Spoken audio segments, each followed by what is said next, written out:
ကိုပဲကြောင့်စုံစည်းခဲ့တယ်ကိုပဲမှာပဲချစ်သူတွေဖြစ်ခဲ့တယ်အခုတော့ကျွန်တော်နောက်တစ်ဆင့်ကိုတန်တန်တော့ပါပြီအဲကြောင့်မလို့သူ့ကိုလည်းကျွန်တော်ကျေးဇူးများတင်ပါတယ်ကျွန်တော်ဘေးကနေပြန်ဖို့မှုတွေအများကြီးလုပ်ပေးခဲ့တဲ့အတွက်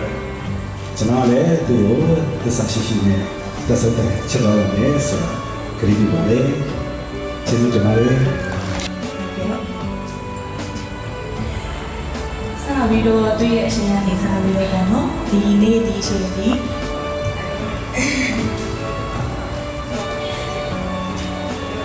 ဒီနာနေပြီးတော့အမြဲတမ်းပဲ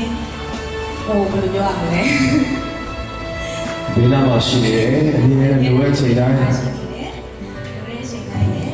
တခြားဘာမှသူတွေတူတူပြောစရာတော့မရှိပါဘူးသူချစ်တာလည်းပို့ပြီးတော့ချစ်ပါတယ်နောက်ပြီးတော့လည်းနောက်တ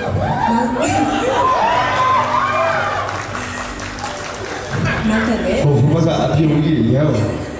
ဟုတ်တော့အပြုံးကြီးနေမလားဟုတ်တယ်မလားဟုတ်တယ်အပြုံးကြီးပြုံးကြီးအတိုင်းပဲဆက်ပြီးတော့သစ္စာရှိရှိနဲ့ပြီးတော့လည်းတခြားတဲ့ပို့ပြီးတော့လုပ်ရရှိသွားပါမယ်အဲ့တော့လည်းပြောပါဦးရှန်ပြီးတော့ပျော်ရွှင်နေပါစေလို့ဆုမွန်ကောင်းတောင်းပေးရတဲ့မင်္ဂလာကိတ်ကိုစတင်ပြီးနိုင်ပြီဖြစ်ပါလေခင်ဗျာ